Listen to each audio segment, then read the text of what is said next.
Bab 5761. Pertanyaan Maria langsung mengagetkan Charlie. Kalau dipikir-pikir baik-baik, perkataan Maria sangat masuk akal. Jika ini benar-benar rencana besar yang telah direncanakan selama lebih dari 20 tahun, maka mustahil bagi siapapun untuk mengaitkan poin-poin penting dari rencana ini pada orang yang tidak dapat diandalkan. Tidak ada yang mengerti betapa Jacob yang tidak bisa diandalkan lebih baik dari Charlie. Meski ia adalah ayah mertuanya, namun bertanggung jawab adalah hal terakhir baginya.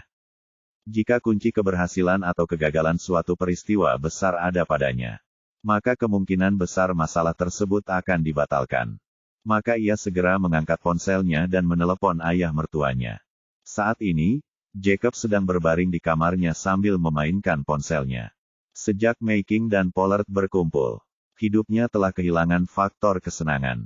Apalagi di rumah ada istrinya yang membuatnya kesal. Jadi cara terbaik baginya untuk menghabiskan waktu adalah dengan bersembunyi di kamarnya. Dia sedang bermain dengan ponselnya tanpa pergi kemana-mana. Dia tiba-tiba menerima telepon dari Charlie, yang agak mengejutkannya. Lagi pula, Charlie mengatakan bahwa dia telah melakukan Feng Shui dengan klien selama periode ini. Dia tidak pulang atau berbicara dengannya selama beberapa hari tanpa kontak apapun. Jadi, dia menjawab telepon dan bertanya dengan rasa ingin tahu. "Menantu yang baik, mengapa kamu berpikir untuk meneleponku selarut ini?" Charlie dengan cepat berkata, "Ayah, aku sedang keluar kota akhir-akhir ini. Saya tidak akan berada di sana untuk sementara waktu. Jadi aku menelepon untuk menanyakan kabarmu dan ibu di rumah." Jacob berkata dengan marah, "Apalagi yang bisa saya lakukan? Dia dan aku tidak memiliki kesamaan, jadi kami mengabaikan keberadaan satu sama lain." Charlie tersenyum dan berkata berpura-pura penasaran. "Ngomong-ngomong, ayah, apakah kamu masih ingat Liang Yunzhou dari toko barang antik?" "Liang Yunzhou?" Yakub berkata dengan heran. "Aku ingat, kenapa kamu tiba-tiba bertanya tentang dia?" Charlie berkata, "Klien saya saat ini juga sangat tertarik dengan barang antik. Jadi kami membicarakan tentang toko barang antik saat mengobrol. Saya tidak menyangka dia juga mengenal Liang Yun. Jadi aku ingin bertanya padamu bagaimana kamu bertemu dengannya." Jacob bergumam dengan sedih, "Saya bertemu dengannya di toko barang antik. Saat itu, saya juga lebih tertarik pada kaligrafi dan lukisan antik. Saya selalu ingin membeli beberapa barang di jalan antik. Jadi saya selalu pergi ke toko barang antik ketika tidak ada pekerjaan. Biasanya yang dilihat di sana banyak ilmunya." Petik 2. Saat Liang Yun pertama kali datang ke toko barang antik sebagai manajer, dia sangat sopan kepada saya. Setiap saya pergi ke toko barang antik, dia berinisiatif menerima saya. Dan dia juga berinisiatif menambahkan saya di WeChat. Dia akan memujiku sepanjang hari. Dia ingin tampil semenanjung mungkin. Tanpa diduga, Bali Matart ini berbalik melawanku lebih cepat daripada membalik bukunya. Saya tidak sengaja memecahkan pot batu giok dan vas pegas saat itu. Dan dia benar-benar menamparkan wajah saya dan meminta anak buahnya untuk memukuli saya. Dia benar-benar memunggungi saya. Charlie melihat bahwa dia berinisiatif menyebutkan pot batu giok dan vas pegas, jadi dia mengikuti kata-katanya dan bertanya. "Ngomong-ngomong, aku belum menanyakan dengan jelas tentang pot giok dan vas pegas hari itu. Anda sedang melihat sesuatu di ruang VIP. Mengapa kamu secara tidak sengaja menjatuhkan pot batu giok dan vas pegas?" "Saya melihat sebagai orang yang tidak ceroboh dalam kehidupan sehari-hari."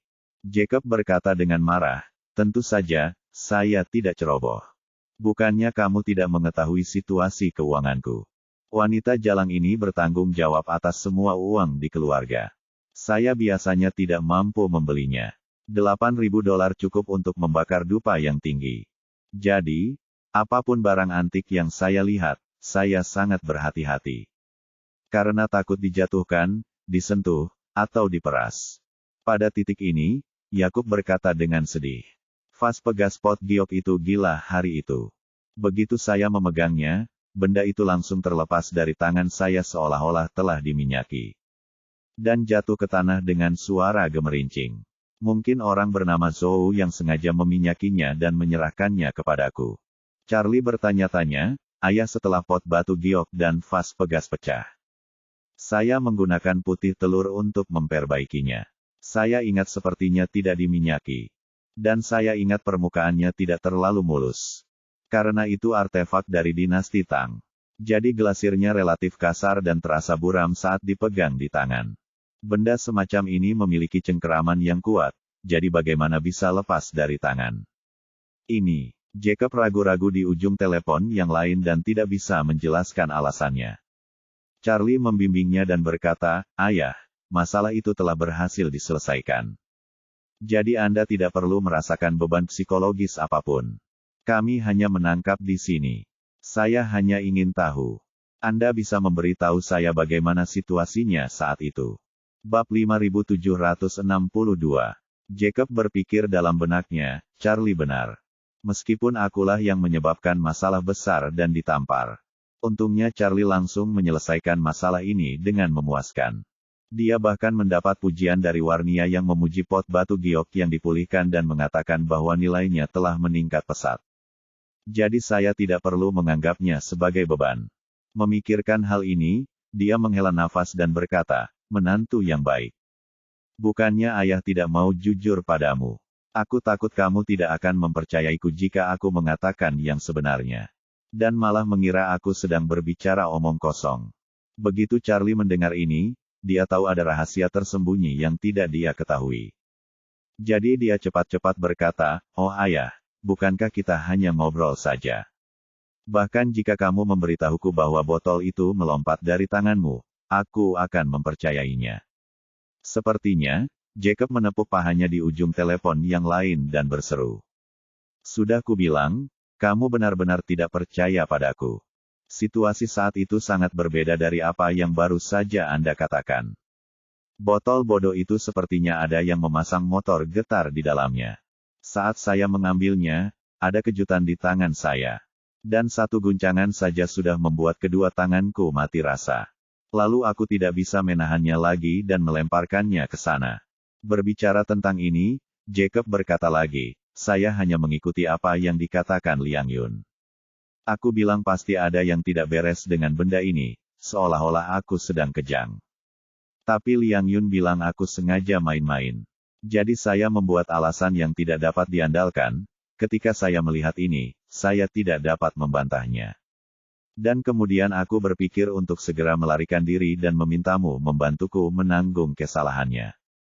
Begitu dia selesai berbicara, Yakub segera membela diri. "Menantu yang baik, tolong jangan salah paham. Aku tidak ingin kamu menyalahkanku saat itu. Saya ingin Anda membantu saya terlebih dahulu, dan saya akan segera menemukan cara mencari uang untuk menebus Anda. Tapi aku tidak menyangka kamu begitu cakap dan langsung memperbaikinya." Charlie tidak menanggapi penjelasannya dengan serius, tapi bertanya dengan rasa ingin tahu. "Ayah, kamu bilang pot batu giok itu tiba-tiba bergetar di tanganmu. Apa yang sebenarnya terjadi?" Liang Yunlah yang secara pribadi mengambil pot batu giok dan menyerahkannya padamu. "Tidak," Jacob berkata, "situasi saat itu adalah Bali Matart bernama Zhou langsung membuka kotak kemasan yang berisi botol pegas pot giok. Dan kemudian memberi saya sepasang sarung tangan putih. Saya diminta mengeluarkan botol itu dan memeriksanya. Saya tidak banyak berpikir saat itu, jadi saya mengulurkan tangan dan mengeluarkannya. Saya mengeluarkannya dan hendak mengambil foto dan mempostingnya di WeChat. Tak disangka, tiba-tiba tanganku bergetar. Kaget, jatuh begitu saja." Saat dia mengatakan itu, Yakub mengutuk dan berkata, "Sekarang aku memikirkannya. Saya selalu merasa bahwa kemungkinan besar ini adalah jebakan yang dikuburkan oleh orang bernama Zhou untuk saya. Mungkin getaran botol itu juga disebabkan oleh dia." Charlie menahan keterkejutannya untuk saat ini, dan berkata kepada Jacob sambil tersenyum. "Baiklah ayah, sudah lama sekali, kita tidak akan rugi apa-apa. Jadi, jangan merasa buruk tentang hal itu." Setelah itu, dia berkata lagi, "Oke, ayah, ada hal lain yang harus kulakukan di sini, jadi aku tidak akan mengganggumu lagi." Jacob buru-buru bertanya, "Menantu yang baik, kapan kamu akan kembali? Aku hampir mati bosan saat kamu tidak di rumah." Charlie berkata, "Ini akan segera terjadi. Ini hanya untuk 2 hari ini. Oke, Jacob berkata, saat kamu kembali, kita akan mencari tempat untuk nongkrong dan minum bir. Baik, Charlie setuju dan berbicara dengannya di telepon. Yakub mengucapkan selamat tinggal. Setelah menutup telepon, dia bertanya kepada Maria di depannya, Mes. Lin, bagaimana menurutmu? Maria berkata, menurutku ayah mertua tuan muda tidak berbohong. Dan apa yang dia katakan sesuai dengan dugaanku. Dengan itu, Maria menambahkan, saya merasa ayah tuan muda mungkin telah mempersiapkan tuan muda untuk mendapatkan 9 kitab suci surgawi yang misterius, lebih dari 20 tahun yang lalu. Hal ini juga terlihat dari pernyataan ayah mertua tuan muda bahwa vas pegas pot giok pecah dengan sendirinya. Ya, sangat mungkin getaran yang dia sebutkan berasal dari 9 kitab suci surgawi yang misterius, itu sendiri. Jadi saya berspekulasi bahwa siapapun yang mendapatkan pot batu giok dan vas pegas tidak akan bisa mendapatkan 9 kitab suci surgawi yang misterius. Tetapi orang ini harus memenuhi persyaratan 9 kitab suci surgawi yang misterius, dan memenuhi persyaratan untuk membuka 9 kitab suci surgawi yang misterius. Hanya jika dia memenuhi syarat, 9 kitab suci surgawi yang misterius, akan mengambil inisiatif. Tuan muda kebetulan melarikan diri dari jebakan pada saat itu dan memenuhi persyaratan untuk membuka 9 kitab suci surgawi yang misterius. Jadi ayah mertua tuan muda mengambil pegas pot batu giok di ruang VIP toko barang antik. Ketika botol itu dikeluarkan, 9 kitab suci surgawi yang misterius, di dalamnya merasakan tuan muda, sehingga botol itu terlepas dari tangan ayah mertua tuan muda itu. Membuka jalan bagi tuan muda untuk mendapatkannya. Charlie menghela napas, apa yang Anda katakan masuk akal. Sama seperti cincin yang kamu berikan padaku saat pertama kali mendekatimu. Cincin itu akan bergetar tanpa bisa dijelaskan di sakuku. Tapi saya tidak tahu alasan getarannya saat itu. Jadi ketika ayah mertuaku berkata saat pot batu giok dan botol pegas bergetar di tangannya, aku tidak ragu sama sekali. Maria hanya bisa menghela nafas, dengan cara ini, semua yang dimiliki tuan muda saat ini jelas bukan karena keberuntungan, itu semua sudah ditakdirkan. Charlie berkata, ini tidak bisa dianggap sebagai takdir. Lagi pula, sepertinya sekarang itu adalah jalan yang diberikan ayahku kepadaku. Maria menggelengkan kepalanya dan berkata, apa yang telah dilakukan ayahmu untukmu itu penting, tapi itu bukanlah apa yang kamu dapatkan dari 9 tahun. Satu-satunya alasan adalah mungkin satu-satunya orang di dunia ini yang dapat memicu 9 sutra langit misterius, adalah Tuan Muda. Bahkan tanpa pengaturan ayahmu, Tuan Muda pasti akan melakukan persilangan dengan pot batu giok itu pada waktu tertentu. Saat dia berbicara, Maria berkata dengan penuh emosi, alangkah baiknya jika kita dapat menemukan Liang Yun ini dan menanyakannya secara langsung. Charlie berkata dengan tegas, lihat. Kita harus menemukannya. Saya berencana untuk menemukannya dalam waktu dekat. Saya akan pergi ke Amerika dulu dan menemukan toko barang antik ini. Maria mengingatkan, sebelum Tuan Muda pergi ke Amerika. Apakah kamu ingin mengobrol baik dengan Butler Tang? Dia dijodohkan oleh ayah Tuan Muda. Dan hal yang sama berlaku untuk Liang Yun, jadi mungkin mereka saling mengenal. Bab 5763. Charlie tahu bahwa Leon pernah menjadi orang kepercayaan ayahnya. Ayahnya pasti sudah membuat pengaturan yang sangat detail saat itu. Meskipun dia telah berada di sana selama bertahun-tahun di keluarga Wade. Namun nyatanya, lebih banyak energi yang dihabiskan untuk menyelesaikan tugas yang diberikan ayahnya saat itu. Berpikir bahwa Liang Yun juga merupakan bagian dari pengaturan ayahnya. Diperkirakan Leon pasti pernah mendengar tentang dia. Jadi, Charlie berkata kepada Maria, saya belum pernah menanyakan terlalu banyak detail kepada Butler Tang sebelumnya. Dan sepertinya aku harus menanyakan detailnya hari ini. Saat ini, Charlie sedang memikirkan bagaimana cara mengetahui apa yang terjadi saat itu. Segala sesuatu yang terjadi dan pengaturan yang ditinggalkan oleh ayahnya. Sekalipun itu adalah saran psikologis untuk Leon, dia harus menanyakan semua yang Leon ketahui. Memikirkan hal ini, dia berkata kepada Maria, saya akan pergi mencari Butler Tang sekarang. Maria mengangguk dan bertanya kepadanya, Guru, bolehkah saya ikut dengan Anda? Charlie berkata tanpa ragu, tentu saja. Setelah itu, dia bersama Maria berjalan keluar dari kamar orang tuanya. Berharap bisa menemukan Leon dan mencari tahu apa yang terjadi. Ketika mereka sampai di aula utama, lelaki tua Zhongquan sedang duduk di sini sambil minum teh sendirian. Melihat Charlie keluar, dia bertanya dengan rasa ingin tahu. Charlie, bagaimana kamu membereskan barang-barang orang tuamu? Masih memilahnya, jawab Charlie, dan bertanya lagi. Kakek, di mana Butler Tang? Zhongquan berkata, dia baru saja mengatakan bahwa ada sesuatu yang harus dia lakukan untuk sementara waktu. Dan dia harus pergi dan mengurusnya terlebih dahulu. Apakah kamu mencarinya? Ya, Charlie mengangguk dan berkata, aku akan meneleponnya jika dia tidak ada di sana. Setelah itu, dia mengeluarkan ponselnya dan menelepon Leon. Namun yang tidak pernah disangka Charlie adalah nada cepat operator datang dari ujung telepon yang lain. Maaf, nomor yang Anda tuju telah dimatikan. Dalam kesan Charlie, ponsel Leon tidak pernah mati. Ini adalah kualitas profesional dasarnya sebagai kepala pelayan yang hebat. Pada saat ini, dia tiba-tiba pergi dan ponselnya mati secara tidak normal. Yang membuat Charlie mencium sesuatu yang tidak normal. Namun, dia tidak memberitahu Zhongquan, tetapi berkata kepadanya. Kakek, aku akan kembali ke Aorus Hill besok pagi. Saat Anda melihat Butler Tang, katakan padanya bahwa saya ada hubungannya dengan dia dan minta dia menelepon saya kembali. Zhongquan mengangguk sedikit dan bertanya pada Charlie. Apakah kamu baru saja meneleponnya dan tidak tersambung? Charlie mengangguk dan berkata, ini dimatikan. Mungkin ponselnya kehabisan baterai. Seharusnya tidak, Zhongquan mengerutkan kening dan berkata.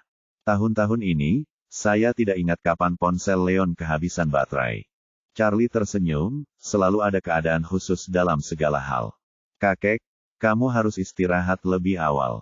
Zhongquan berkata, oh, ngomong-ngomong, sebelum Leon pergi, dia bilang kamar tamu sudah dirapikan. Jika kamu lelah, tidurlah lebih awal. Tidak ada pelayan yang diatur di rumah tua hari ini. Jika kamu butuh sesuatu, jangan ragu untuk memberitahuku. Charlie setuju sambil tersenyum, lalu mengedipkan mata pada Maria. Keduanya kembali ke ruang belajar sebelumnya. Begitu dia memasuki ruang kerja, Maria mau tidak mau berkata, Tuan, ponsel Butler Tang tiba-tiba mati. Apakah dia sudah menebak sebelumnya bahwa kamu pasti akan menanyakan pertanyaan padanya? Itu mungkin. Charlie menghela nafas dan berkata, dia tiba-tiba pergi tanpa pamit. Mengapa tiba-tiba saya merasa sulit bertemu dengannya lagi di masa depan? Dia orang yang cerdas dan tahu bahwa dia bisa bersembunyi untuk sementara tapi tidak untuk seumur hidup. Jadi tidak mungkin dia mematikan ponselnya malam ini dan bersikap seolah-olah besok tidak terjadi apa-apa. Seolah semuanya hilang. Kembali ke keluarga Wade seolah-olah itu tidak pernah terjadi. Kecuali dia sudah berencana untuk tidak muncul lagi setelah pergi kali ini.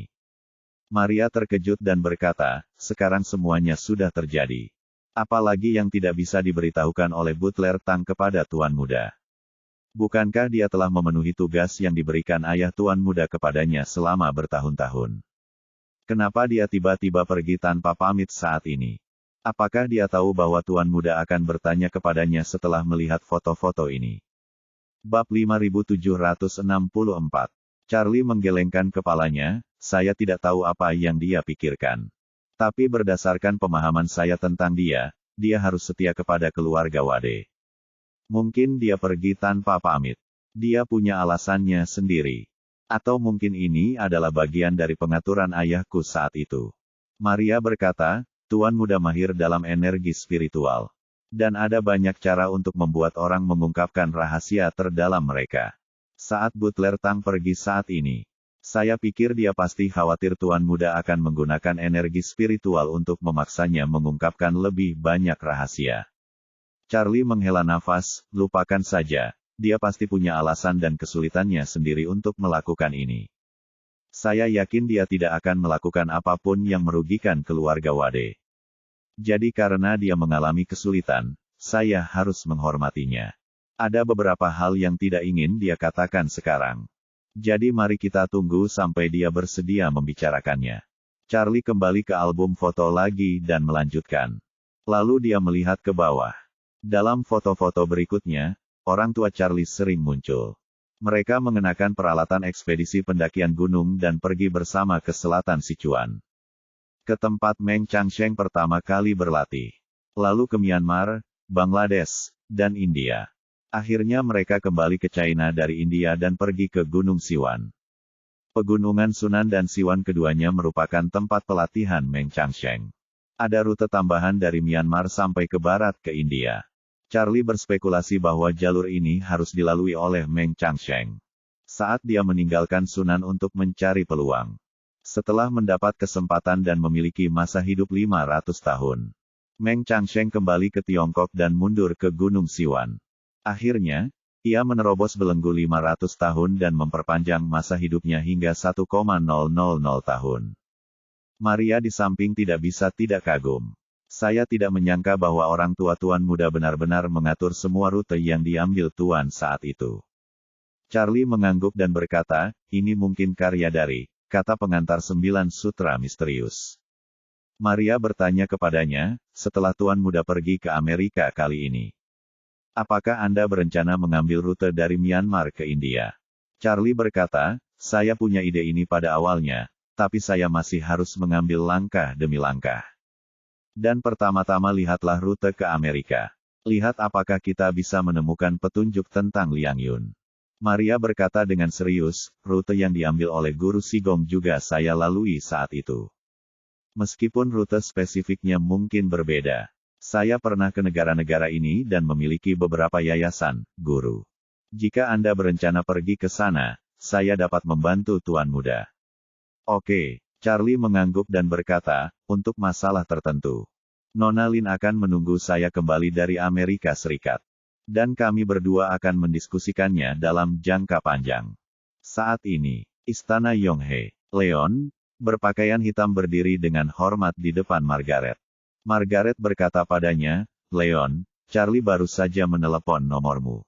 Leon menghela nafas dan berkata, jika aku pergi tanpa pamit kali ini. Tuan Muda pasti akan menyalahkan saya. Tidak, Margaret berkata dengan serius, Charlie mempunyai pandangan menyeluruh mengenai situasi ini. Dia tahu pasti ada alasan bagimu untuk pergi tanpa pamit. Lagi pula, aku tidak ingin kamu menghilang di hadapannya selamanya.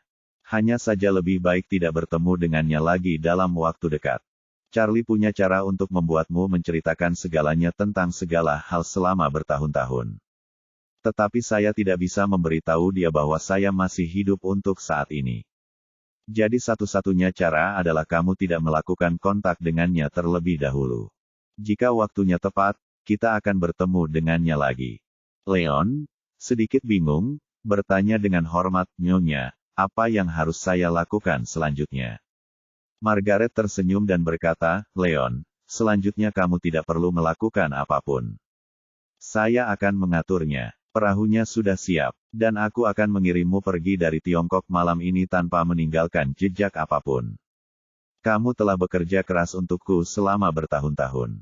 Di masa depan, Anda dapat bersantai di Pulau Tahiti dan kembali lagi pada waktu yang tepat. Bab 5765. Larut malam, sebuah kapal kargo berlayar dari Teluk Bohai.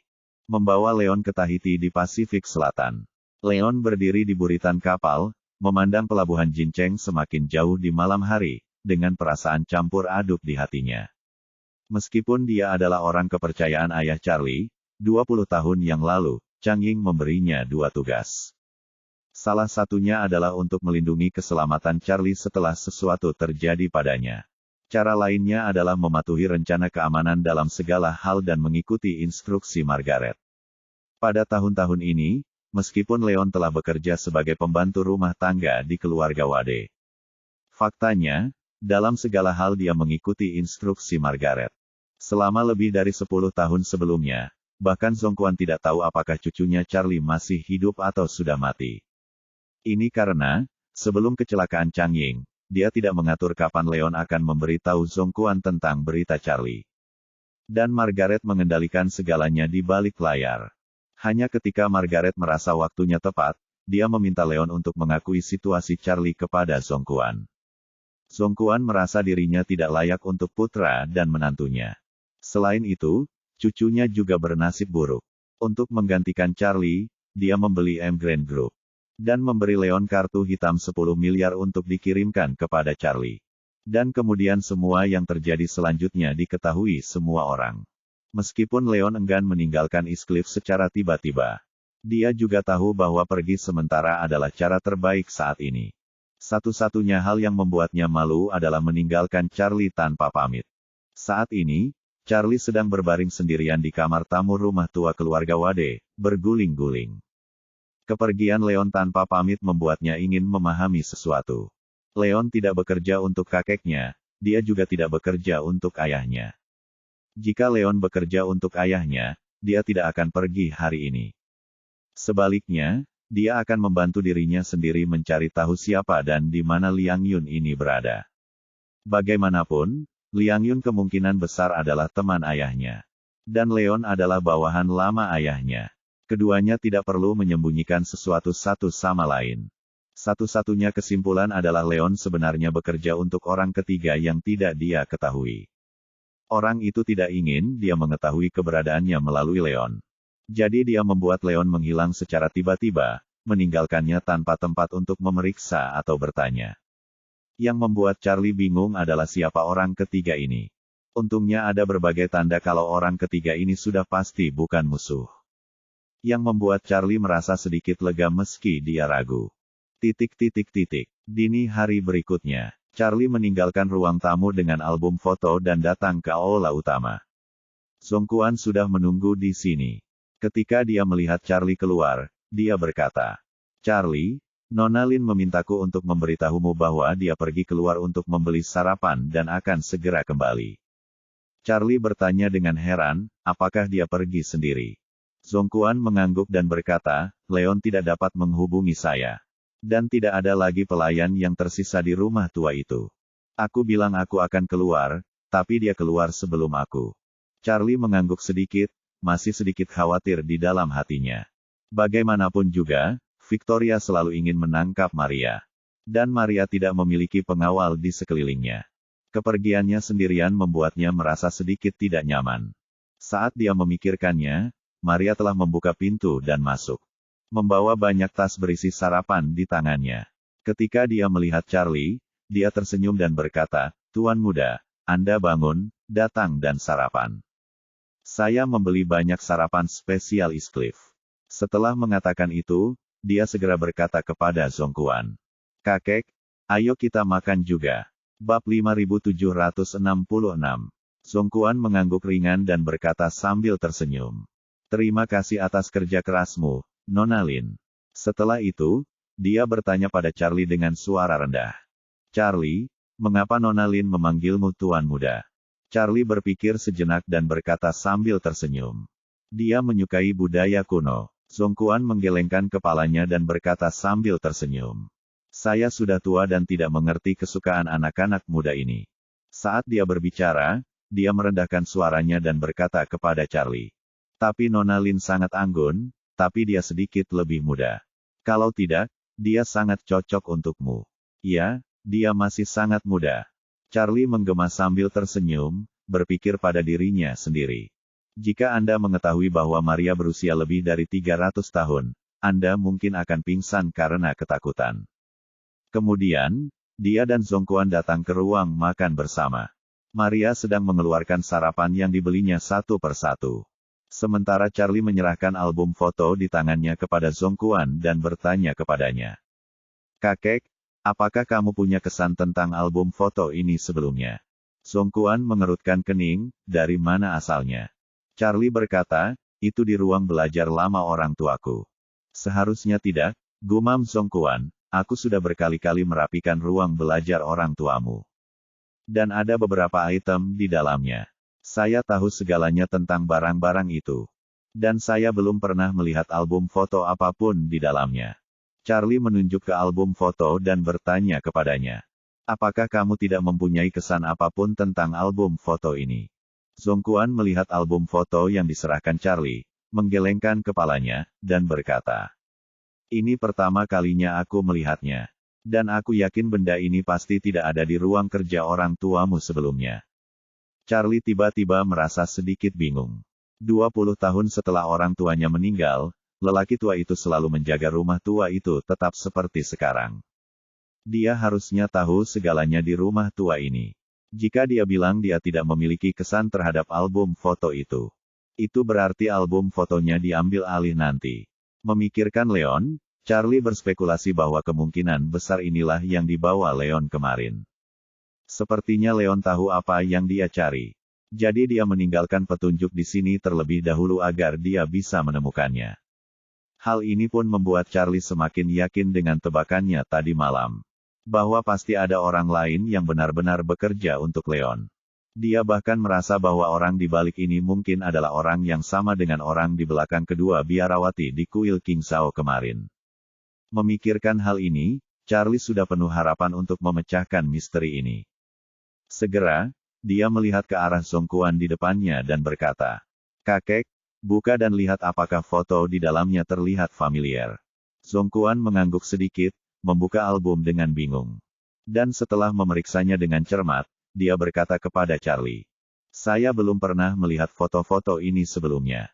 Charlie menunjuk foto Liang Yun dan ayahnya dan bertanya, "Kakek, apakah kamu memiliki kesan tentang orang di sebelah ayah ini?" Song Quan menatap Liang Yun. Setelah melihatnya lama sekali, dia menggelengkan kepalanya dan berkata, "Saya tidak memiliki kesan apapun, dan saya belum pernah mendengar Chang Ying membicarakannya. Saya pikir foto ini seharusnya diambil di Amerika Serikat. Mungkinkah temannya di Amerika?" Charlie benar-benar tidak mengenali lelaki tua itu ketika melihatnya. Lalu mengangguk sedikit dan berkata, "Seharusnya begitu." Song Quan tiba-tiba teringat sesuatu saat ini dan mengingatkan Charlie. "Ngomong-ngomong, Charlie, aku ingat kamu membawa Hogan kembali dari Amerika beberapa waktu lalu. Dia dan ayahmu memiliki hubungan yang baik sebelum kematiannya. Dan dia juga sudah lama tinggal di Amerika, saya rasa Anda bisa bertanya padanya." Mata Charlie tiba-tiba berbinar. Sebelumnya, dia meminta Hogan untuk menghabiskan lebih banyak waktu bersama keluarganya di Hong Kong dan menunggu teleponnya. Tapi agar Hogan bisa menghabiskan lebih banyak waktu bersama keluarganya, Charlie tidak pernah memintanya untuk datang ke Aorus Hill. Pada saat kritis, dia bahkan tidak memikirkannya. Jadi Charlie segera berkata, "Kakek, kamu benar. Saya akan mengambil foto itu dan mengirimkannya ke Paman Zhong dan menanyakan apakah dia mengenalinya." Bab 5767. Charlie mengirim foto itu ke Hogan di WeChat, lalu melampirkan pesan suara. "Paman, tolong bantu aku melihatnya. Apakah kamu kenal orang di sebelah ayahku?" Hogan dengan cepat mengiriminya pesan suara kembali, "Tuan, saya pernah melihat pria di foto sebelumnya. Nama Inggrisnya adalah Peter Chow. Namun, saya tidak terlalu mengenalnya. Saya hanya tahu bahwa dia adalah seorang pedagang barang antik Tiongkok dan memiliki hubungan dekat dengan ayahmu." Begitu Charlie mendengar bahwa Hogan mengatakan dia mengenal orang ini, dia segera meneleponnya. Begitu telepon masuk, dia segera bertanya, "Paman, bisakah Anda memperkenalkan Peter Zhou ini kepada saya secara mendetail?" Hogan berkata, keluarga Peter Zhou telah terlibat dalam bisnis barang antik di luar negeri. Bisnis utama terkonsentrasi di Eropa dan Amerika Serikat. Selain Amerika Serikat, ada Inggris dan Prancis. Keluarganya agak terkenal di industri barang antik Eropa dan Amerika. Setelah itu, Hogan menambahkan, "Foto yang Anda kirimkan adalah foto toko Peter Zhou di New York. Konon toko ini adalah toko pertama yang dibuka oleh keluarga Zhou. Jadi tokonya cukup kecil dan tidak mencolok." Charlie bertanya kepadanya, "Paman, kapan terakhir kali kamu melihat Peter Zhou?" Hogan berkata, "Pasti sudah lama sekali. Saat saya membuka restoran angsa panggang di Chinatown. Dia datang berkunjung beberapa kali, tapi kemudian dia sepertinya sudah tidak ada lagi di New York. Jadi tidak ada kontak." Setelah mengatakan itu, Hogan bertanya dengan rasa ingin tahu, "Tuan, apakah Anda berencana menemukannya?" Charlie berkata dengan tenang, "Saya berencana pergi ke New York dan mengunjungi toko barang antik ini dulu. Akan sangat bagus jika kita bisa menemukan Peter Zhou." Hogan berkata tanpa berpikir, "Tuan, biarkan aku pergi bersamamu. Lagi pula, saya kenal New York, dan saya sudah bertemu Peter beberapa kali. Charlie bertanya kepadanya, apakah nyaman bagimu dalam hal waktu? Nyaman, sangat nyaman, kata Hogan cepat. Saya harus datang ke Aorus Hill untuk melapor kepada Tuan Muda.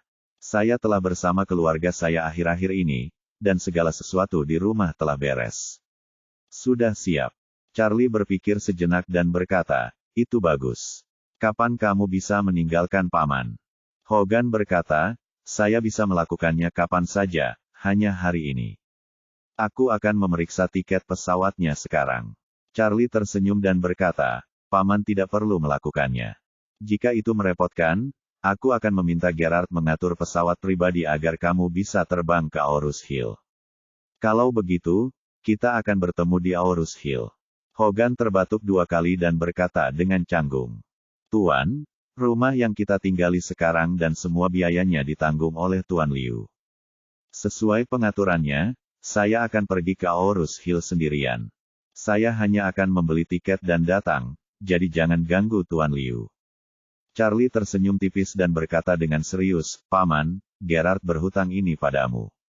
Kamu tidak harus bersikap sopan padanya. Lagi pula, aku sangat mengenal Gerard. Dia adalah mobil yang diparkir di lereng menanjak dan rem tangan selalu menyala.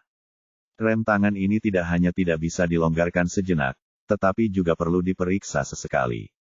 Kalau ada tanda-tanda kendur sedikit saja, harus diperbaiki. Kencangkan, jika tidak, selama kamu memberinya kesempatan sekecil apapun, dia pasti akan mundur. Hogan berkata sambil tersenyum, saya pikir dia telah melakukan cukup banyak. Charlie berkata dengan tegas, Paman, saya akan mengatur masalah ini, jadi kamu tidak perlu khawatir. Melihat ini, Hogan tidak punya pilihan selain berkata, kalau begitu saya akan mendengarkan Tuan Muda. Charlie berkata, saya masih di East Cliff, saya akan berangkat kembali ke Aorus Hill nanti. Masih ada beberapa hal yang harus kulakukan di Aorus Hill.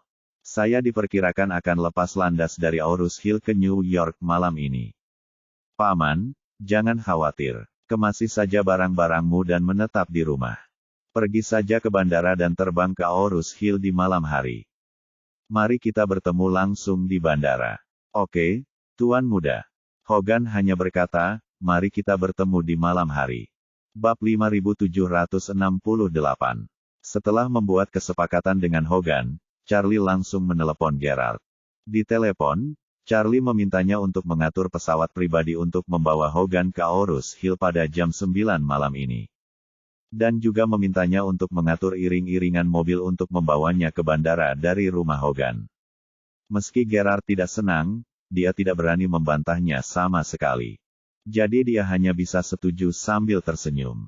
Setelah itu, Charlie mengajak Maria untuk mengucapkan selamat tinggal kepada lelaki tua itu. Di pesawat, Maria bertanya kepada Charlie, Tuan Muda akan pergi ke New York malam ini. Dan kamu hanya bisa tinggal di Aorus Hill selama lebih dari 10 jam. Aku ingin tahu apakah ini agak terburu-buru. Charlie menggelengkan kepalanya dan berkata, tidak banyak hal yang harus diselesaikan saat kita kembali ke Aorus Hill. Terutama saya ingin bertemu kakek nenek saya dan keluarga mereka. Ceritakan kepada mereka tentang situasi beberapa hari terakhir. Lihat apakah mereka dapat memberikan informasi berguna. Dan juga menyapa ayah mertuaku dan ibu mertuaku, lalu kita bisa berangkat. Maria mengangguk dan berkata dengan lembut, saya hampir lupa, istri Tuan Muda kebetulan juga berada di Amerika. Ya, Charlie mengangguk dan berkata, saya meminta Nona Fei dari keluarga Fei untuk mengundangnya ke Amerika Serikat. Jadi dia juga ada di New York sekarang. Setelah mengatakan itu, Charlie menambahkan, namun, saya tidak berencana memberitahu dia tentang perjalanan saya ke New York kali ini. Maria bertanya dengan rasa ingin tahu, mengapa Anda tidak berencana memberitahunya, Guru? Bukankah menyenangkan jika suami dan istri bisa bersatu kembali? Charlie berkata, saat saya pergi ke Amerika Serikat kali ini. Selain mencari Peter Zhou, saya juga ingin memilah lagi petunjuk yang didapat orang tua saya dari, kata pengantar sutra 9 misteri. Saya tidak tahu apakah Warriors dan mengetahui tentang kata pengantar Sutra 9 Misteri. Jika demikian, saya tidak tahu seberapa banyak yang mereka ketahui. Jadi perjalanan ke Amerika ini masih agak sensitif dan berbahaya. Jadi aku belum akan menemuinya. Hanya untuk menghindari masalah. Maria mengangguk sedikit penuh pengertian dan berkata, sekarang sepertinya berbagai rute di New York memang rumit. Selain itu, sesuatu baru saja terjadi pada keluarga kakek dan nenekmu. Dan semua orang di keluargaan saat ini tidak berada di Amerika. Pamanmu sendirian di New York, dan menurutku Warriors dan pasti punya banyak mata-mata di New York. Tuan muda, Anda harus lebih berhati-hati saat pergi kali ini. Charlie mendecakkan bibirnya dan berkata, pamanku itu juga akan menjadi masalah besar di masa depan. Ya, Maria berkata setuju, saya pikir dia dan keluarga nenek Anda sekarang memiliki pemahaman yang diam-diam. Pada saat yang sama, mereka merasa tidak berdaya. Dia tidak berani datang ke Tiongkok. Dan keluarga nenekmu tidak bisa pergi ke Amerika untuk menghadapinya. Ya, Charlie mengangguk. Kehadiran orang ini di New York merupakan batu sandungan bagi keluargaan. Selama dia ada, keluargaan tidak bisa kembali ke New York.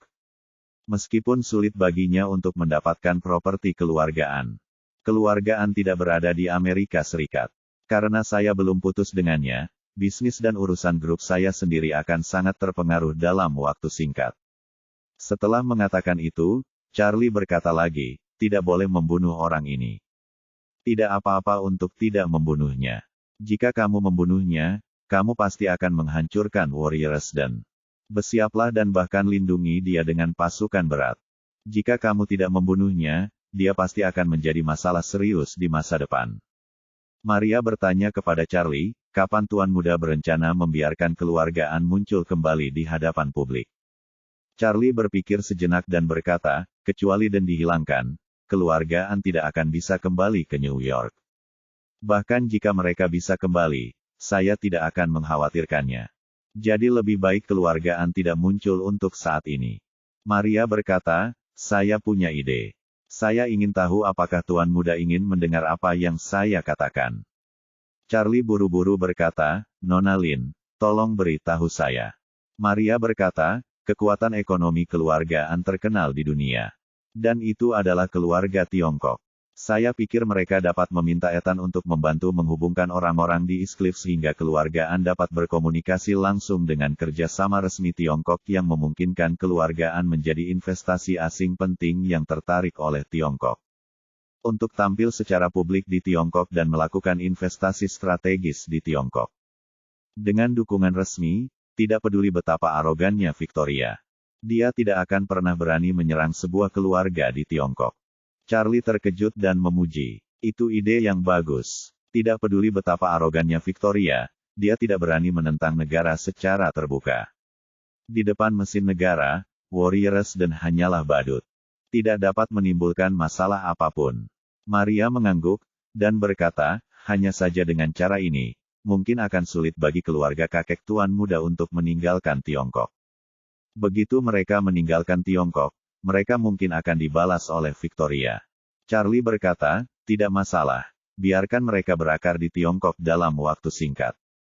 Sebelum resolusi tersebut, mereka dapat terlebih dahulu mentransfer bisnis dan manajemen inti grup tersebut ke Tiongkok. Yang setidaknya dapat menjamin kelancaran operasional keluarga. Setelah mengatakan itu, Charlie memandang Maria dan berterima kasih padanya. Ini ide yang sangat bagus, terima kasih, Nona Lin. Bab 5769. Charlie tahu bahwa Ethan memiliki kekuatan dan pengaruh yang luar biasa di East Cliff. Dan jika dia datang untuk membantu menjembatani kesenjangan tersebut, apa yang dikatakan Maria pasti akan menjadi kenyataan. Apalagi kelayakan metode Maria juga sangat tinggi. Selama pemerintah mendukungnya dan memberikan perhatian yang cukup kepada keluargaan. Keamanan sebuah keluarga di Tiongkok tidak lagi menjadi masalah. Sekalipun Victoria diberi 10 keberanian, dia tidak akan berani menentang suatu negara secara terbuka. Kecuali dia telah hidup selama 400 tahun dan benar-benar bosan hidup. Namun, menurut apa yang Charlie pelajari sekarang, orang-orang pasti semakin menghargai kehidupan, semakin lama mereka hidup. Semakin lama mereka hidup, semakin mereka takut akan kematian. Victoria telah hidup selama 400 tahun, jadi dia pasti sangat takut mati. Kalau tidak, dia tidak akan melarikan diri dari Gunung Siwan dengan panik. Maria melihat Charlie tidak keberatan dengan lamaran itu. Jadi dia segera menelepon Ethan dan menceritakan situasinya. Setelah Ethan mendengarnya, dia langsung setuju tanpa ragu-ragu dan segera mulai berkomunikasi dengan Heathcliff. Masuknya investasi asing sangat umum terjadi di Tiongkok. Namun Charlie berharap kembalinya sebuah keluarga ke Tiongkok untuk berinvestasi dapat mencapai tingkat baru yang belum pernah terjadi sebelumnya dalam segala aspek.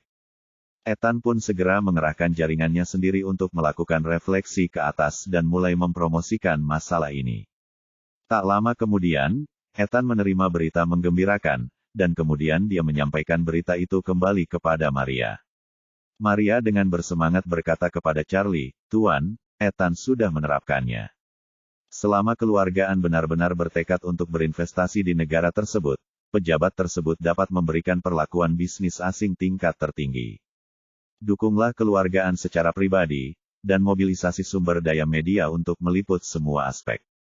Tindak lanjuti laporan tersebut, dan pada saat yang sama, kami akan melakukan yang terbaik untuk memastikan keamanan domestik keluargaan dan industri yang diinvestasikan oleh mereka. Jika keluargaan tertarik, mereka bisa pergi ke Heathcliff secara diam-diam untuk wawancara dengan Tuan Sun. Itu hebat. Charlie segera berkata, "Saya akan pergi untuk berkomunikasi dengan kakek saya dan yang lainnya pada siang hari. Selama mereka tertarik, saya akan membiarkan kakek saya dan Tuan Sun datang ke Heathcliff bersama-sama." Setelah mengatakan itu, Charlie hanya bisa menghela nafas. Jika kerjasama antara keluargaan dan Tiongkok diumumkan secara resmi, Victoria pasti akan sangat tertekan. Kemudian, Charlie segera menelepon pamannya dan memberitahunya bahwa dia akan pergi ke Chem Elises pada siang hari. Temui mereka di Villa Sumber Air Panas. Begitu mereka mendengar Charlie akan datang, keluargaan tentu saja sangat bahagia. Keluarga itu buru-buru menyiapkan makan siang, menunggu menyambut kedatangan Charlie. Siang harinya, Charlie dan Maria sudah terbang ke Aorus Hill. Meskipun Maria ingin pergi ke Amerika bersama Charlie, ia tidak punya pilihan selain menyerah mengingat ia masih harus menjaga ibu Puca. Terlebih lagi, pelatihan militer di sekolah telah berakhir dan dia harus kembali ke kelas. Charlie mengirim Maria kembali ke Mountain Villa dan langsung menuju Chem Elises Hot Spring Villa tanpa berhenti. Ketika dia tiba di Chem Elises, keluarga kakeknya sudah mengatur jamuan makan mewah. Ketika Charlie tiba, seluruh keluarga, termasuk Duncan, keluar untuk menyambutnya, yang menunjukkan betapa mereka menghargai Charlie. Setelah Charlie menyapa semua tetua satu persatu, dia ditarik ke ruang tamu oleh neneknya. Nenek mau tidak mau bertanya kepadanya, "Charlie, kemana saja kamu beberapa hari terakhir ini? Kamu belum pernah datang menemui nenek." Charlie buru-buru berkata, "Nenek, saya pergi ke barat daya beberapa hari terakhir ini dan mengunjungi Gunung Siwan. Saya ingin mencari petunjuk yang ditinggalkan oleh orang tua saya saat itu." Orang tua di samping dengan cepat bertanya, "Bagaimana kabarnya? Apakah kamu menemukan sesuatu?" Charlie menghela napas, "Saya tidak menemukan sesuatu yang jelas, dan saya dibujuk untuk kembali di tengah jalan." Orang tua itu bertanya dengan heran, "Membujukmu untuk kembali? Siapa yang membujukmu untuk kembali?" Charlie berkata, "Kakek, ceritanya panjang, ayo masuk dan bicara." Pak An berkata tanpa berpikir, Oke, ayo masuk dan ngobrol, masuk dan ngobrol." Charlie dan keluargaan memasuki villa bersama dan duduk di restoran. Melihat tidak ada orang luar di sini, Charlie menceritakan kebenaran tentang perjalanannya ke Gunung Siwan. Dan di saat yang sama, dia juga menceritakan keseluruhan cerita tentang Leon. Semua orang terkejut ketika mendengar bahwa Charlie dibujuk untuk kembali oleh biksu palsu kuil Kingsao. Mereka juga tidak menyangka bahwa kekuatan Charlie begitu tidak terduga sehingga ada orang yang telah melihat gerakannya terlebih dahulu dan menunggu dalam perjalanan menuju gunung. Yang lebih tidak terduga lagi adalah bawahan lama Changying, Leon, yang diam-diam menjaga Charlie selama hampir 20 tahun, sebenarnya memiliki pemilik lain. Setelah mendengar apa yang dikatakan Charlie, pamannya Marsekal bertanya dengan tidak percaya, "Charlie, Apakah Leon benar-benar menghilang dari dunia? Ya, Charlie mengangguk dan berkata, telepon telah dimatikan. Orang tersebut tidak diketahui keberadaannya. Ya Tuhan, Marsekal berkata dengan ketakutan untuk beberapa saat. Leon ini benar-benar tersembunyi cukup dalam. Meskipun saya tidak tahu untuk siapa dia melakukan sesuatu. Untungnya dia dan orang-orang di belakangnya tidak memiliki niat buruk terhadap Anda. Charlie, jika tidak, konsekuensinya akan sangat tidak terbayangkan. Tuan An tidak bisa menahan diri untuk tidak mengerutkan kening. Saya pernah mendengar tentang Leon sebelumnya. Melalui pemahaman saya tentang semua aspek, dia sangat setia kepada Chang Ying. Bagaimana mungkin ada pemilik lain? Bab 5770. Charlie juga bingung, dan berkata, saya sudah lama berhubungan dengan Butler Tang. Dan saya belum pernah melihat sesuatu yang salah, dan sekarang saya tidak dapat menemukan petunjuk apapun. Dun Chan yang sudah lama terdiam, berkata saat ini. Ten, Wade, apakah album foto yang kamu temukan saat perjalanan ke East Cliff masih ada di sana? Ya, Charlie mengeluarkan album foto dari tasnya, menyerahkannya kepada semua orang, dan berkata. Saya bertanya kepada kakek saya, dan dia mengatakan bahwa album foto ini tidak ada di ruang belajar sebelumnya. Itu pasti ditinggalkan oleh Butler Tang. Semua orang membuka album foto dan melihat foto orang tua Charlie. Semua orang di keluargaan bermata merah. Ketika mereka melihat Peter Zhou, tidak ada seorang pun di keluargaan yang mengenalinya. Bahkan detektif Dun Chan, yang telah menyelesaikan kejahatan di New York selama bertahun-tahun, belum pernah mendengar angka ini. Dun Chan berkata saat ini, Tuan Wade, begitu kamu tiba di Gunung Siwan, kamu dibujuk untuk kembali oleh Tuan palsu. Saat Anda tiba di East Cliff, Butler Tang menyiapkan album foto ini untuk Anda. Saya merasa di balik dua hal ini, seharusnya ada orang yang sama. Charlie mengangguk dan berkata, saya memiliki perasaan yang sama. Tetapi Butler Tang telah menghilang dan saya tidak dapat menemukan petunjuk yang jelas sekarang. Dun Chan menghela nafas, sepertinya kekuatan orang ini tidak boleh diremehkan. Pemahaman orang ini tentang perilaku Tuan Wade tidak hanya dapat membantunya memburu orang kepercayaan ayah Tuan Wade untuk digunakan sendiri. Lebih penting lagi, orang ini tidak meninggalkan petunjuk apapun pada Tuan Wade. Kemungkinan besar kami tidak akan dapat menemukan jejaknya. Karena lawannya juga merupakan sarang prajurit, jadi Tuan Wade tidak perlu terlalu khawatir.